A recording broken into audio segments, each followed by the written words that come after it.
Pause history में आपका स्वागत है। आज हम बात करेंगे हिंदुस्तान को कैसे समझा जाना चाहिए और हिंदुस्तान के इतिहास को कैसे समझा जाना चाहिए। दिक्कत की बात यह है कि हिंदुस्तान जब आज़ाद हुआ तो यहाँ की सरकार ने लिंग्विस्टिक टर्म पे यहाँ के स्टेट्स को डिवाइड किया। उत्तर भारत में भी, दक्षिण भारत में भी, ईस्टर्न भारत में भी।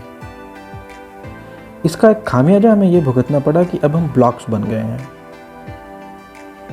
कर्नाटका के बॉर्डर के उस पार उत्तर कर्नाटका में लोग मराठी ही बोलेंगे और इस पार कन्नड़ ही बोलेंगे।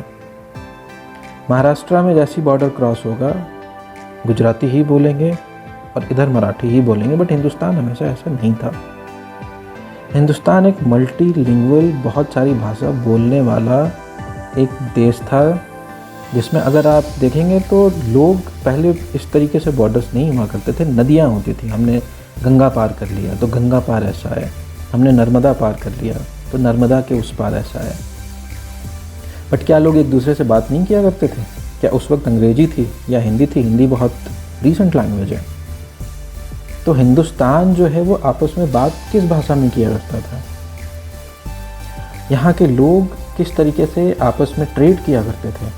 पॉइंट्स क्या थे? क्या मदुरई के लोग ऊपर हिंदुस्तान में ऊपर हैदराबाद नहीं आया करते थे? उस वक्त हैदराबाद नहीं था, बट आप उस एरिया को समझो। क्या विशाखापट्टनम के एरिया के लोग जो हैं वो उड़ीसा और बंगाल नहीं जाया करते थे? क्या बंगाल के लोगों का ट्रेड दिल्ली से नहीं था? तो हमें ये अपने आप को हमने कंपार्टमेंटलाइज कर लिया है, अपने ब्लॉक्स में बांट लिया है। हद तो ये है कि अभी हम उत्तर और दक्षिण की बात करते हैं और दक्षिण में बैठ के बहुत सारे लोग कहते हैं कि उत्तर भारत कर्नाटका के उस पार से स्टार्ट होता है, तो सिर्फ 10% दक्षिण भारत है, बाकी सारा नॉर्थ इंडिया है। जबकि आपके आज के एक प्राइम मिनिस्टर और होम मिनिस्टर दोनों गुजराती स्पीकिंग पीपल हैं। उन्होंने हिंदी सीखी है। गुजरात नॉर्थ इंडिया नहीं है। नॉर्थ इंडिया एक्चुअली है ही नहीं हमारे पास। नॉर्थ इंडिया आज पाकिस्तान में है, कुछ कश्मीर में है। वो पश्तो बोला करते थे जो उधर आज पाकिस्तान में रहते हैं, पंजाबी बोला करते थे, सिंधी बोला करते थे। तो क्या सिंधी गुजराती आपस में बात नहीं करते? या सिंधी ट्रेडर नहीं होते थे? हम एक मल्टीलिंगुअल सोसाइटी, मल्टीकल्चरल सोसाइटी, जिसकी आत्मा जो है वो हिंदू थी, उसे तोड़ के मरोड़ के हमारे सामने पेश किया गया है। जिसे आज हम गवर्नमेंट ऑफ इंडिया के अंदर रिपब्लिक ऑफ इंडिया कहते हैं। एक्चुअली ये ब्रिटिश इंडिया का एक कंटिन्यूस पार्ट है। क्या उत्तर भारत में हमें दक्षिण भारत की भाषाएं नहीं पढ़ाई जानी चाहिए?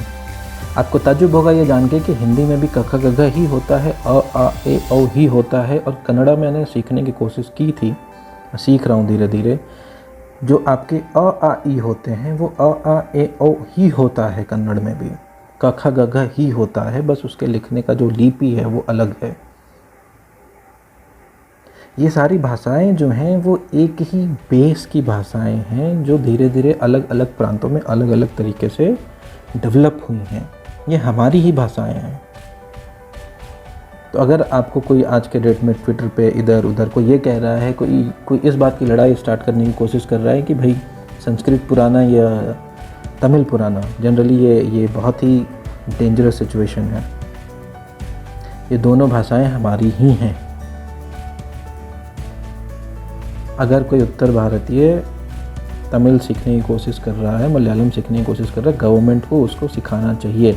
सबसे बड़ी कमी हमारे एजुकेशन सिस्टम की है। इसी वजह से दिल्ली में बैठा हुआ लड़के को दिल्ली के बाहर का कुछ समझ ही नहीं आता, या पंजाब में बैठे हुए लड़के को नीचे सारा साउथ ही समझ में आता है। उसे एमपी, आगरा, उसके लिए दो ही तरीके के लोग हैं, गुजराती, बिहारी और साउथ इंडियन। ठीक उसी प्रकार साउथ में बैठा हुए जो लोग हैं उनको सब नॉर्थ इंडियन ही दिखते हैं। तो उनके लिए पंजाबी उड़िया सेम है, सबको नॉर्थ इंडियन कह के अपना काम छुट्टी कर लेते हैं। बट क्या इस तरीके से हमारा एक नेशनल कॉन्शियस जो है वो डेवलप होगा? क्या हमारी आत्मा जो है उसको हम बाहर लेके आ पाएंगे कि ये भाई हमारी हिंदुस्तानी आत्मा है? क्या मुझे स्कूल के दौर में मलयालम या तमिल नहीं सीखना चाहिए था? सीखना चाहिए था। हमें नहीं सिखाया गया। अब मैं अपने आप को हैंडीकैप पाता हूँ जब मैं एक पुराने टेक्स्ट को पढ़ने की कोशिश करता हूँ। पुराने टेक्स्ट या तो कन्नड़ भाषा में है, तमिल में है, मलयालम में है, तेलुगु में है, संस्कृत में है या प्राकृत में है। प्राकृत आप नहीं पढ़ सकते, वो लुप्त भाषा है। बट ये सारी जो भाषाएं हैं ये आपको आपका एहसास दिलाती हैं कि कितने पुराने टेक्स्ट हैं। आपको राजेंद्र चोला के बारे में इसलिए नहीं पता क्योंकि उनके बारे में बहुत कुछ तमिल में लिखा हुआ है, या राजा राजा चोला के बारे में नहीं पता। तिरुवल्लुवर ने क्या लिखा हुआ आप नहीं पढ़ सकते आज, क्योंकि आपको भाषा ही नहीं पता है। ठीक उसी प्रकार संस्कृत में लिखी हुई या मुंशी प्रेमचंद लोगों को नहीं पता है। हमारे यहाँ दक्षिण भारत में अगर आप पूछेंगे मुंशी प्रेमचंद कौन है तो शायद बहुत कम ही लोग बता पाएंगे। इसी प्रकार हमारे अंदर एक जो हिस्ट्री है, जो हिस्ट्री का ज्ञान है या जो एक समझ है हमारे कल्चरल हेरिटेज की, वो लुप्त होते जा रही है।